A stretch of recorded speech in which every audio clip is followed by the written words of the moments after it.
Buddhadhamma, Chapter 6, November 27, 2025.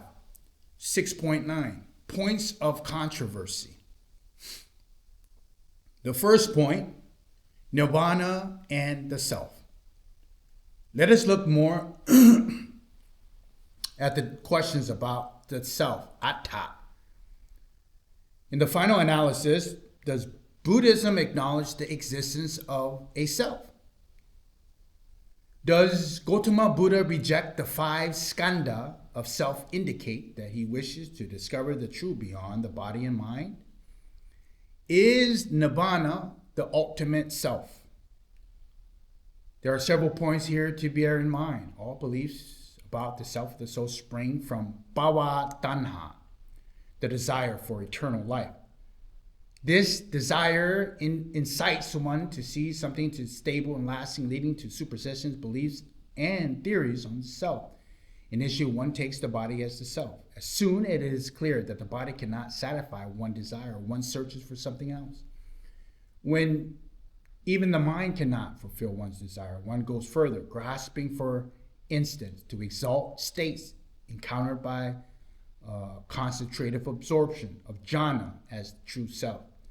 Some define atta in a broader sense than the ego as the source of all things or an immortal spirit. But no matter how refined these concepts of the self, they are essentially the same in that they satisfy the craving for eternal life. The error here does not lie with the objects identified with or grasped onto the self. These phenomena exist according to their own nature, in the case that they are conditioned phenomena, sankata dhamma. For example, they proceed according to specific causes and conditions. They require no self, no core, no essence to interfere with, overlap, or control their natural process.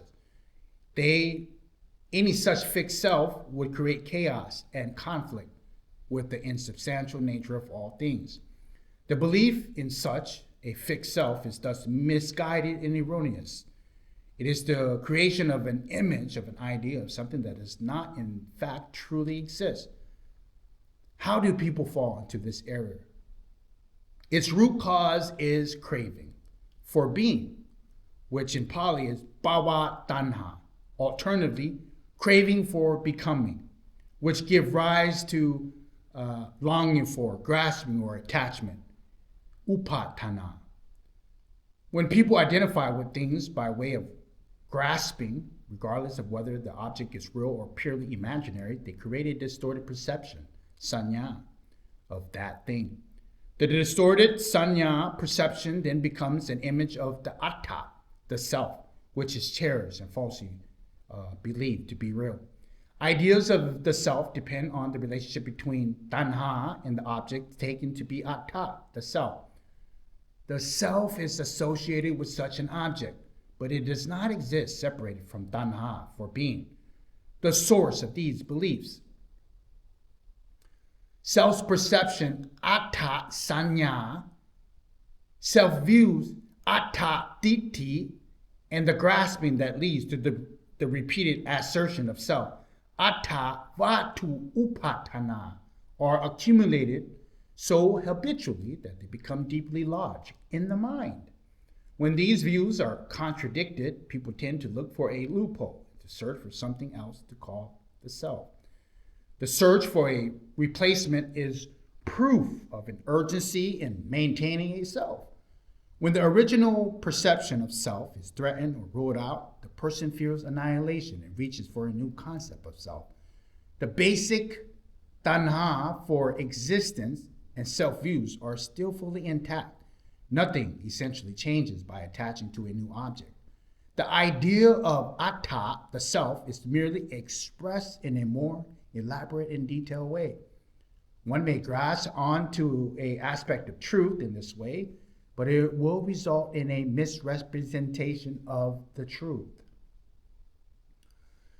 Upaṭaṇhā, or grasping at Nibbāna as self, results in a distorted image of Nibbāna that is masked by desire, indicating that one has not yet realized true Nibbāna. Nibbāna is not atta. This is a very important distinction between Buddhism and other religions that avow a soul, a Atman, Atma, or a Brahman, an eternal God. The absolute truth, as presented by some religions and branches of theology, can appear almost identical to that of Buddhism. The difference is that these faiths define the highest reality in terms of a self or a supreme being. Although adherents of these faiths may reach profound states of consciousness, they still are caught up with the latent yet insistent need for a self. When discussing one of these profound states, they look for an angle or reference to label it as the self, in the hope that they will continue to exist in some enduring, constant way, which indicates that they still harbor bhava-taṇhā. In Buddhism, this mechanism is called the master-ensnaringnet, the Brahmajāla, the net that traps Brahma. This is from the Brahmajāla-Sutta. More importantly than any concept of self, it is desire for self, which breeds all pursuits and debates over self. Any variable solution to this problem is prevented in the inability to abandon taṇhā, craving.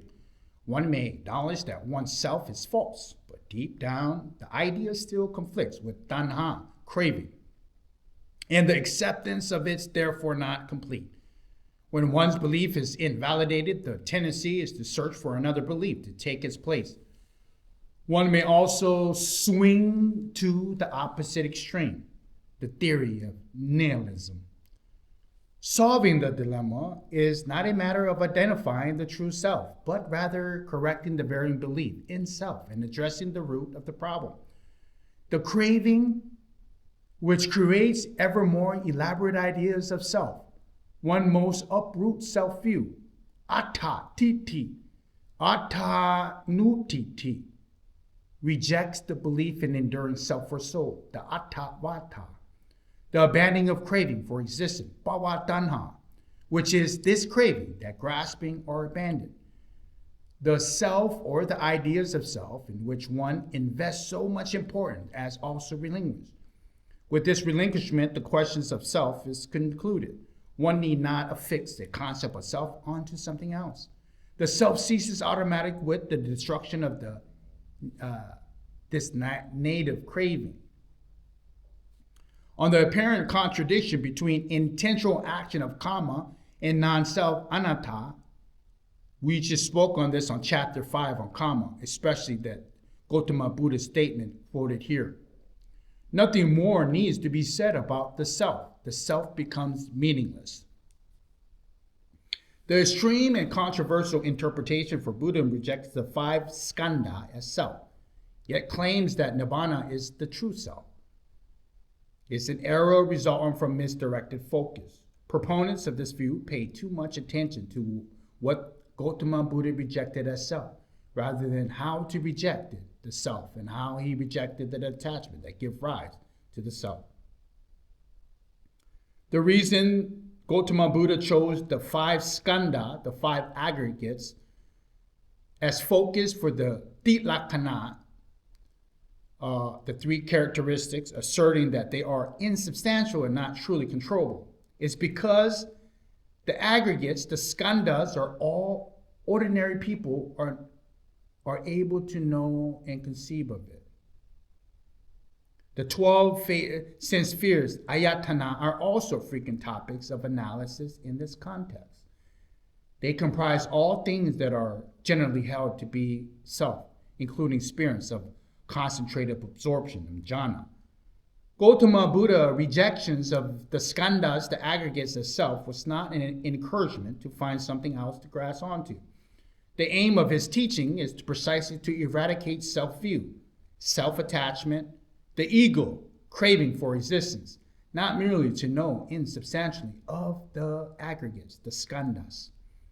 If Gautama Buddha wanted us to reject the aggregates as self in order to adopt something else as the true self, he would have made it amply clear what that is. He would not have left us guessing and disputing. Non-self is part of the Tilakkana, the three characteristics, is usually referred to as in the scriptures in the face, all conditioned phenomena are impermanent. All conditioned phenomena are dukkha. All things are not self, anatta. This passage by Gautama Buddha shows that anatta has a range of meaning broader than anicca and dukkha. The first two clauses state that all conditioned phenomena, sankhara or sankhata dhamma, are impermanent and subject to stress, whereas the third clause states that all dhammas, all things, both conditioned phenomenon and unconditioned phenomena, the sankhata dhamma and asankhata dhamma, or sankhara and visankhara, are not self. And as follows, passages in the parivivara of the Vinaya Pitaka clearly reiterates the Nibbāna is included in the clause. All things are not self. All formations are impermanent, dukkha, and not self. Nibbāna and destinations are not self. Although evidence shows that parivivara is later text in the Dipitaka, one must concede that this is consensus from early, pre-commentarial Buddhism. In any case, although such text material exists, one ought to define anatta with caution. Even Gautama Buddha showed caution when discussing atta and anatta. His approach can be summarized as follows. Firstly, when the listener had an adequate basis of understanding, Gautama Buddha would explain the nature of an object held to be the self and the grasping that needs to be abandoned. It can be seen in this reference to the 5 skandhas, the aggregates in the 12 sense, ayatana, basis in the teaching of the Tilakkana, the 3 characteristics. Secondly, if someone asks him the isolated metaphysical question, whether the self exists or does not exist, Gautama Buddha remained silent and would not answer. At one time, the wanderer Vacchagotta approached Gautama Buddha and asked, "Is there a self?" Gautama Buddha was silent. Vacchagotta resumed, "Then is there no self?" Gautama Buddha remained silent. Vacchagotta then rose from his seat and departed. Later, Venerable Ananta said to Gautama Buddha, "Why is it that when the Blessed One was questioned by the wanderer, he did not answer?" Gautama Buddha replied, "If I had answered there is a self, this would have been sliding with those who are eternalists. If I have answered there is no self, this would have been siding with those who are an annihilist." In the first manner of teaching about non-self stated above, Gautama Buddha points out how the things a person identifies with as self cannot be held in a real way. When a person recognizes this misapprehension, the dangers of grasping and the advantage of letting go becomes apparent. One understands the meaning of a freedom and knows how to conduct oneself appropriately in the world, living with purpose rather than drifting aimlessly and allowing craving to develop into more serious mental complex. By gaining understanding, a practitioner removes self-views and reduces craving for existence. At the same time, questions about self gradually dissolve. This way of explaining differs greatly from trying to answer metaphysical questions about the self, which springs from people's craving for existence, bhava-taṇhā, or craving for extinction, vibhava-taṇhā. The craving is tied up, fixed with views, either a variant of eternalism, sasata ditti, or an annihilism, ucheta ditti. Answering a reputing these kinds of questions to someone with fixed beliefs is risky and leads to confusion. No matter how one answers, the person will base his conceptions upon established beliefs. If the answer is consistent with his views, he will take this as a confirmation of his specific understanding. If inconsistent, he will conclude the opposite. For example, if one answers that the self exists, the viewer or of a listener bias towards eternalism will be reinforced. If one negates the self, he will go to the opposite extreme and interpret this form of annihilationism. He may then develop a misguided idea that since no self exists, persecution of others have no consequences. Since no one acts, no one receives the fruits of actions, and therefore, why should one perform good deeds? People form conclusions according to their cravings and fixed opinions. These biased conclusions inevitably results in extreme views of eternalism or annihilism, neither of which is espoused by Buddhism. Moreover, some people may develop a phobia of extinction. Some may conclude that Nibbāna equals extinction and give up practice of the Dhamma out of fear. Such reactions and views are extremely unfortunate. When someone asks whether things exist or do not exist, if one is not careful, both answers they exist and both they do not exist may potentially cause problems, because such answers may obtain views of eternalism and annihilism. One should not answer categorically. Instead, one should explain that those things people refer to as existing come into being as results of causes and conditions. They are conditioned by phenomena, sankhara dhamma. They exist temporarily or momentarily, continually arising and passing away. They arise mutually dependent on one another, paticca-samuppanna, in form of the stream or a conditioned process. Gautama Buddha therefore did not answer with a simple affirmative or a negative. He referred to the process of origination. This form of response aims to dispel other or misconceptions of things. The teachings on anatta function to remove self-concepts fabricated by craving and wrong view. With the release of attachment, the self or the self-concepts cease automatically. If one comprehends anatta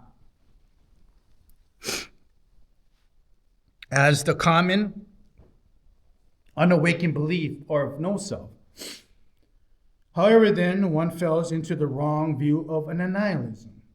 In the Sutta Nipata, the Buddha Gautama often characterizes enlightened beings as having neither atta nor nirata, neither having a self or the absence of the self. They have no thirst for being, bhava-taṇhā, which crankers have a self. Nor do they hold a view of existence, bhava-diṭṭhi, which leads to a view of the self, atta-diṭṭhi, or a view of self-extinction, ucceta-diṭṭhi. Another definition is that they believe neither in the existing self or an expired self. They avoid the misinterpretation of a fixed self, a fixed identity, a fixed self-identity, followed by the belief that the self has vanished. In conclusion, although Gautama Buddha declared the truth must always be linked to practical application.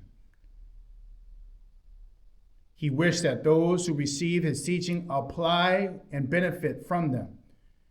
The way of explaining anatta by examining the objects a person identifies with and by examining people's relationship to craving intends to free the listeners from harmful views and attachment, enabling them to have a liberated heart and prosper. Metaphysical responses, when indulged in, add to confusion and deepen wrong view. Gautama Buddha therefore remained silent when asked such metaphysical questions. Now let us turn to the specific questions of whether Nibbāna constitute a form of self, or whether Nibbāna is endowed with some form of other substantial essence that could be described as the self.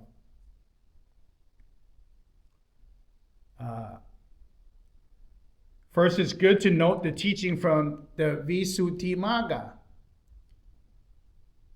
There is no doer of a deed, or one who reaps the deed's results. From here, there is no creator God, no creator of the realms of birth. Phenomenon alone flows on, dependent on the marriage of condition. This matches the teaching in the Summa Vinotani. When no being can be found, there is neither substantiality nor extinction. The use of the expression such as inflated ego and the destroyed egos are simply idioms of speech. They are often used in the context of intensified levels of clinging to self. It is the clinging which should be eradicated rather than the self. Since no self exists to eradicate, the thought of eradicating the self is linked to an nihilistic view. The self is merely a mental concept fabricated by bhava-taṇhā, superimposed on something which occurs naturally on its own. The self does not exist independently and therefore has no inherent reality. Furthermore, the term attavat-upatana suggests clearly that clinging exists merely to the word or idea of self, since no real self exists to be clung to.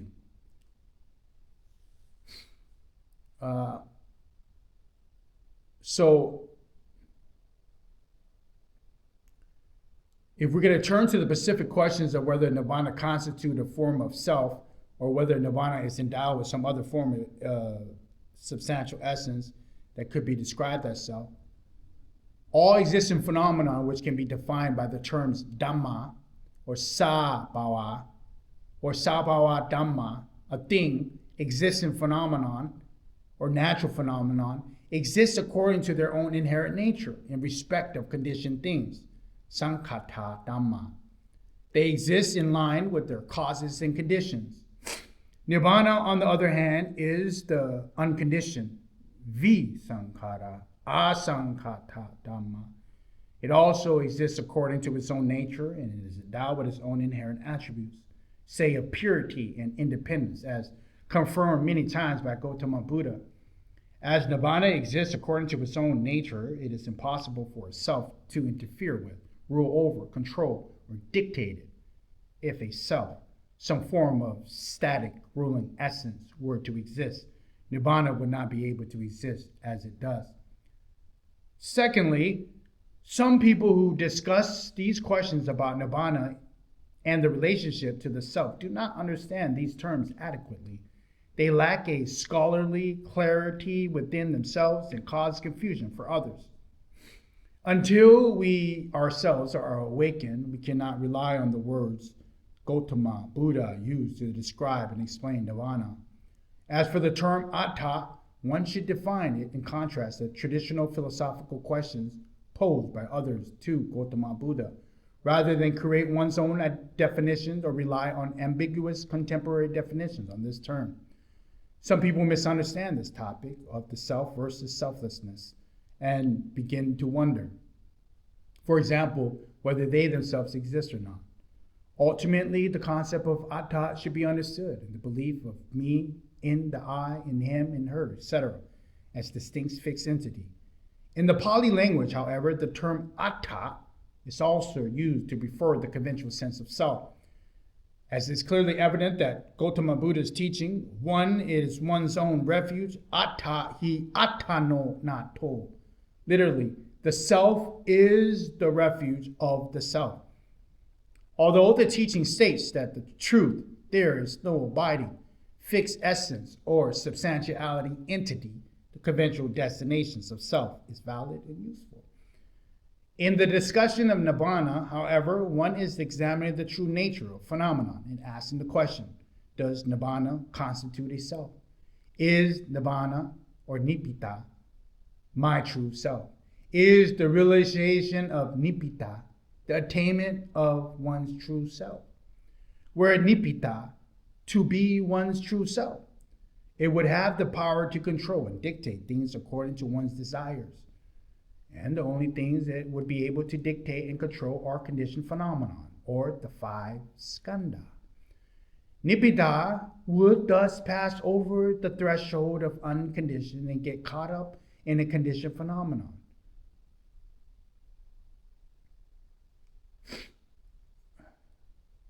Were this to be true, Nibbāna would utterly lose its status and be unconditioned.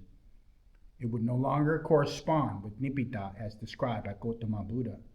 It would no longer be Nibbāna, at least not Nibbāna of Gautama Buddha. Thirdly, the claim that Nibbāna and the self is necessarily connected with grasping and clinging, upaṭhāṇā. For Nibbāna to be self, there must be grasping. Yet this is the conflict with reality, because the realization of Nibbāna only occurs at the end of grasping, upaṭhāṇā. The end of grasping constitutes the realization of Nibbāna. The arihats who have realized Nibbāna harbor no conceptions of my Nibbāna, let alone Nibbāna is the self. The belief in Nibbāna as the self is completely incompatible with Nibbāna. And fourthly, if Nibbāna were to exist as a separate, supreme self, it would act as the master and principal agent controlling and dictating all things, in the sense that it would be similar to Paraatman, the supreme self, primordial self, the Brahma or God, who in theistic religion is claimed to have created the world, rules over all human beings, and is Lord of the universe.